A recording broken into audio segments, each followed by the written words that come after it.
bringing down the topsoil. It created topsoil of over 40 feet in some places, even deeper. That plus the climate. Is that okay? Yeah. All right, we'll play that. Okay.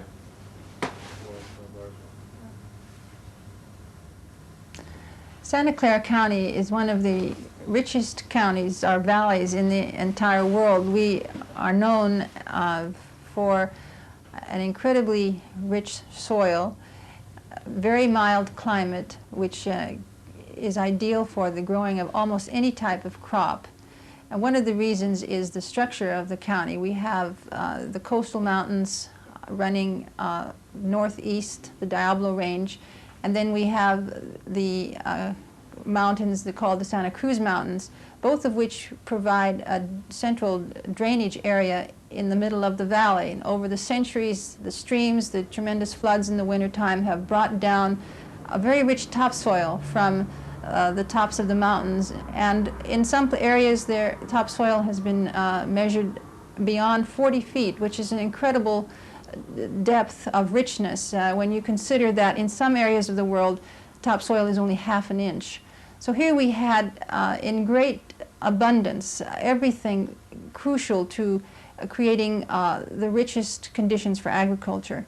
And the Spanish were the first to recognize this. When they came in 1777, they had intended to turn Santa Clara Valley into an area for growing wheat, cattle, vegetables, and fruits for their garrisons in San Francisco and in Monterey. And then the Americans came in great hordes during the gold rush. Their intention, of course, was to reap the gold out of the High Sierra and go back home. But as it turned out, very few really hit it in striking it rich in the gold. But they turned to agriculture, which is what many of the Americans and many of the Europeans knew from their own backgrounds. And they found Santa Clara County to be one of the most forthcoming in yielding up its bounty. In fact, one of the early commentators made the point that anything grows here with the slightest provocation.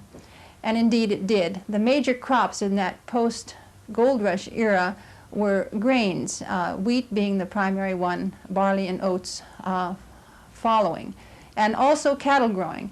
Where we are today on our Olson ranch here, this land was given over to cattle raising and to wheat growing up until the time of about 1906, 1910, when it was obvious that the grain had played out and the cattle industry had became secondary to a far more lucrative crop, which was fruit trees.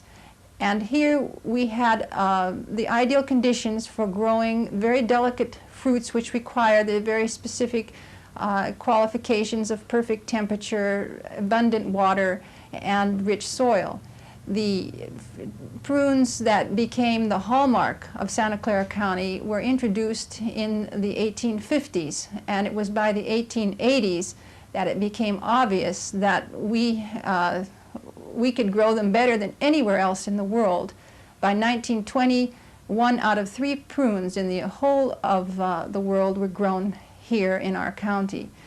And turning to our own family's part in this history, this transition from cattle and wheat growing to fruit trees, my grandfather, Carl Johann Olson, came to the United States in the 1880s, and he pursued many jobs before he settled down to farming. He met my grandmother, Hannah Louise Merck, in San Francisco, and they were married in the 1890s, and they began to look around for the perfect spot. They wanted to get out of San Francisco because my grandfather was troubled by the chemicals in the chemical factory he was working in. It was suggested to him that he move into the country, and he made a concerted effort to explore the whole Bay Area to find that place exactly that suited himself and his young family.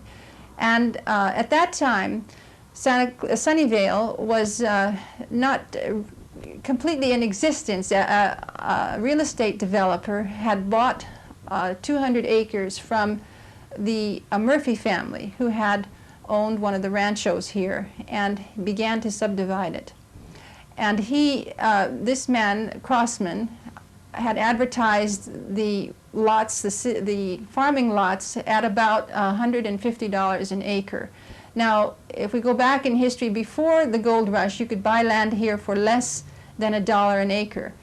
By the time my grandfather came, property was selling about $150 an acre. And then by the time of the 30s, when it was demonstrated how valuable the orchard lands were, prices had gone up $1,500 an acre and above. My grandfather came down with my grandmother, and they bought 5 acres from Mr. Crossman and settled in what is today downtown Sunnyvale. And they lived there until about 1918, when they felt that Sunnyvale was too crowded and they wanted to move to the country, which they did, which was south of El Camino. And our family has been here ever since on this property. At the time that they bought the property, it was already planted to trees, and my father took over from my grandfather in about in the 1930s. And in fact, he had worked alongside my grandfather since the time he quit school. When he was about 14 years old, he just was not interested in an academic education. He knew very definitely that he wanted to be a farmer, and he put it to his parents, I don't care to have a college education, I want to be a farmer, that's what I want to do. And they were disappointed initially, but his argument was very convincing, and indeed my father proved to be a very excellent and outstanding farmer. He learned quickly, he watched, and he was susceptible to the various classes available through the state in how to become a better farmer. And he attended these classes at Davis and in San Jose. Any place that he could, he picked up information and applied it to his own land. And he reaped very fine crops. We are known for being a small family farm who produces high quality fruits, particularly our cherries. The cherries on this soil respond extremely well, and our bings have been sold on the eastern market for over 50 years, always reaping the highest returns at the auctions. And we also have had apricots and prunes. Other crops that were widely grown in Santa Clara County were pears, and of course walnuts and some almonds. At different times we have had peaches and apples, and of course we've had many different berries grown in what we call the lowlands, or the lands north of Santa Clara, San Jose, and even Sunnyvale. So that the Santa Clara County has had a wide variety of plants grown successfully here. Today, it would be surprising, it probably would surprise you to know that the major crop is no longer fruits, vegetables, but flowers. This high intensive agriculture has been developed by the Chinese, Japanese, Filipino growers, and today the combination of flowers outrank what prunes used to bring in. So it is today the primary crop.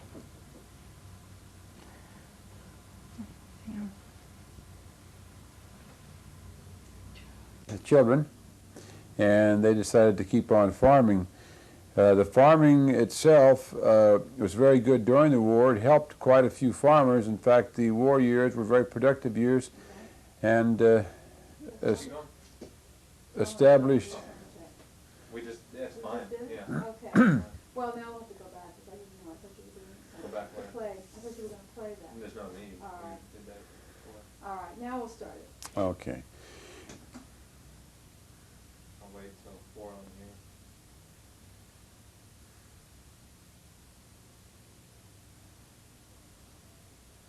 The war was kind of the turning point for many farmers in the valley.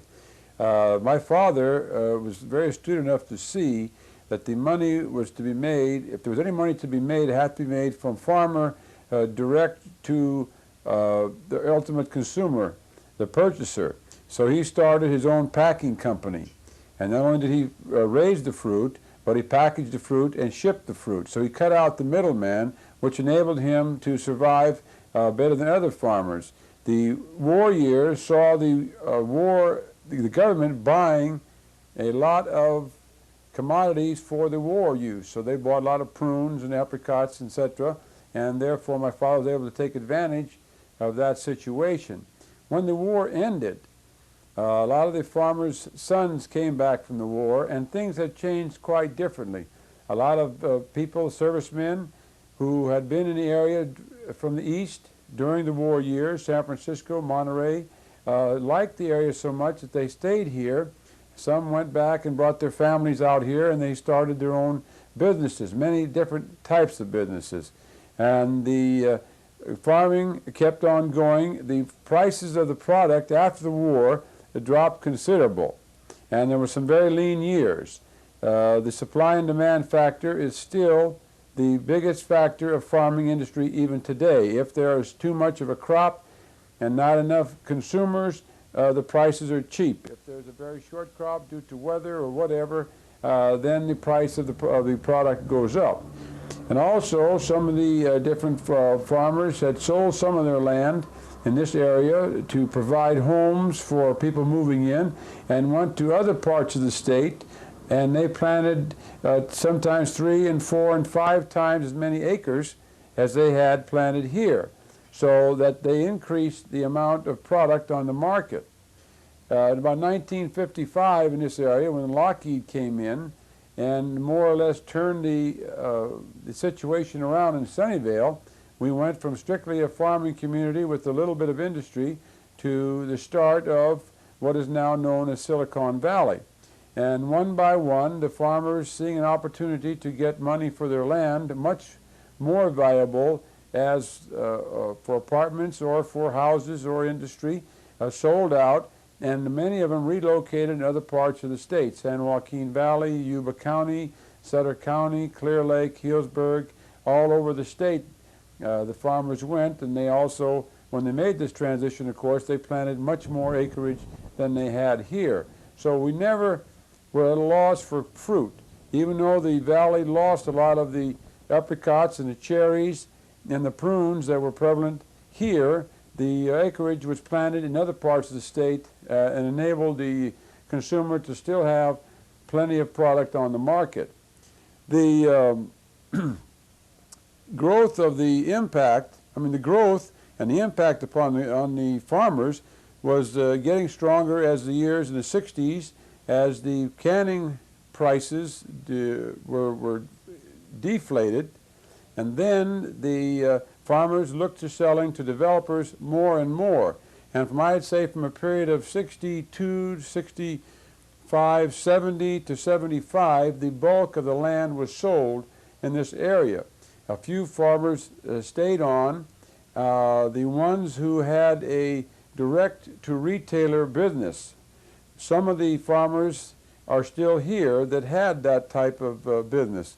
The majority of the farmers who sold out were those who had to deal with canneries or middlemen, and therefore they couldn't make enough money to keep their orchards going. Also, in this influx of growth, we were hit with another problem: the cost of land through taxes. The farmland was then being taxed at the rate of residential or commercial land, which is not compatible with raising fruit. In about 1968, the state of California passed a bill called the Williamson Bill, which enabled farmers to put their land in the Williamson Bill and only be taxed at the value of the land that they were using it for. So if you were raising a cherry orchard, you could not be taxed more than what a normal cherry orchard in a farming community was taxed for. We entered into the Williamson Act in 1968-69 and have been there ever since. This is probably the biggest reason we are still farming today. The second part is the fact that we are selling direct to the retailer through our fruit stand on the highway here. So we raise our cherries and some of our apricots, and we sell them direct to the consumer, and therefore we skip any middleman or traveling costs, handling costs, cartons, and all the other things that run the cost of product up. As far as the future for Santa Clara Valley, I think it's been pretty well established. The future here is strictly industry, Silicon Valley, or whatever they invent in the next few years. I don't see any going back in this particular area. Our particular farm here is unique in the sense that it produces cherries, but we're still under the same problems now as was in the farmers of the 60s. The cost of doing business is catching up with the profits that you can make from raising cherries or apricots, as people can only afford to pay so much for a product. And if you can go to an area of Stockton, say, where there's 8,000 acres of cherries planted, and you can buy the cherries over there for half the price as the cost of raising cherries here, then obviously they're going to be able to sell them much cheaper than we can sell them here. So I don't know what the future holds for this particular ranch. I would like to personally continue it on as long as it's possible. It would be kind of fun, and maybe this is dreaming, to have this ranch be here in 1999. That would make it 100 years. God willing, of course, if we're all still around or alive, and there's a lot of water going to the bridge between now and 1999. The valley, like I say, I think that you're going to see high rises come in as the land is covered over with single-family homes or low-density housing. You're going to see a change to high density. You're going to see more office buildings, and of course it's just a matter of time before the things that we don't even dream about are invented, and therefore that will draw more people into the area. The Silicon Valley, as you know, is reached this pinnacle because it has the talent and the brains through Stanford University, through University of Santa Clara, University of California, and the smaller state schools have been able to produce a lot of high technology students, and a lot of these people have had some terrific ideas in the areas of computers and all the computer-related industry and things that I don't even know about, that through NASA out here in Moffett Field, and through Lockheed, of course, which was the biggest one, I imagine is still the biggest next to Hewlett-Packard. These different things all will will continue to grow, and I don't see any slowdown here because the technology is hard to fathom when you're not an engineer. But it keeps happening, and nothing amazes me anymore. Just recently they've put an artificial heart in someone. What's next? The question I'd ask you. As far as getting back now to the cherry business and the dried fruit business, the thing that they're going to miss the most is the quality of the dried fruit and the cherries that come out of this ranch and this orchard. They cannot be duplicated because of the soil and the climate in this area. But on the other hand, if you have been raised and never saw this type of quality, you will never miss it. So you will be used to whatever is given you or presented to you in the stores. And not to say that the other valleys don't produce good fruit. They do produce good fruit, and it's good quality fruit, but it's just not the same quality that came out of the Valley of Heart's Delight. I don't, that's about it. Super. You're wonderful. Good. You want to talk a little bit about the Valley of the Heart's Delight? Well, the Valley of Heart's Delight. And when I was a young boy, one of the big thrills was take a bicycle and ride it up the top of Big Basin. And I mean, on the way to Big Basin, the top of Skyline Boulevard. And in the springtime, the entire valley was covered with blossoms. There was 1 million prune trees in the early 40s in the valley, amongst all the apricots and cherries and plums and peaches and what all. And it was a pleasure to ride up there and look down at a sea of blossoms and blankets. When I was first married in the 50s, in the early 50s, I used to take my relatives up on top of that mountain to look down at the same valley. Then in the 60s, I took my some friends up there, And lo and behold, I found out what smog was. That you could not see one blossom. That you could not see one building. You couldn't see anything for the smog, whether it was that particular day or whether it was the, the way it is all the time. I don't know. I have not journeyed up there since. It was very disappointing. So in talking about the Valley of Heart's Delight, which was named, its obvious name, it's a shame of what's been done to it. This loam in this area for the ground is 40 feet deep in some areas. You cannot duplicate that. Some parts of the state and the country are lucky to have 2 inches of topsoil and very poor quality. The quality of land in Sunnyvale, Mountain View, Cupertino area is class 1, which is the best that there is, and there is no place else to compare this type of soil. The drainage, all the things necessary in the land is here for raising quality fruit. By putting all these, what I say, rooftops and roads and businesses, they've polluted this beautiful valley. There are millions and millions of acres in this state untouched. As I understand, there's less than 10% of the land of California is actually covered with buildings. And yet they took this valley and covered it and destroyed it forever as far as farmland. The people who come in here and leave, they have no idea what type of land they're sitting on. The average citizen in the city of Sunnyvale, according to the local statistics, only lasts about 2 years. In other words, every year, just about half, I may be wrong on that, population-wise, is moved or moves out of the city. It may be moving in the same area, but it moves out of the city or out of the state, and new people come in. So when they come into town, all they come into is a home, and it's no different in some respects except for the climate of where they left. The packing houses and the canneries that were all here, flourished in the 40s and the 50s, are almost all gone. In the last month or two, they've closed 2 or 3 more canneries, leaving only a small handful of canneries left. And I think in the next 3 to 5 years, there will be no more canneries in this valley. And the reason for it is that all the fruit is being grown in Marysville, Yuba City, Patterson, Healdsburg, and it's too expensive to haul that fruit into San Jose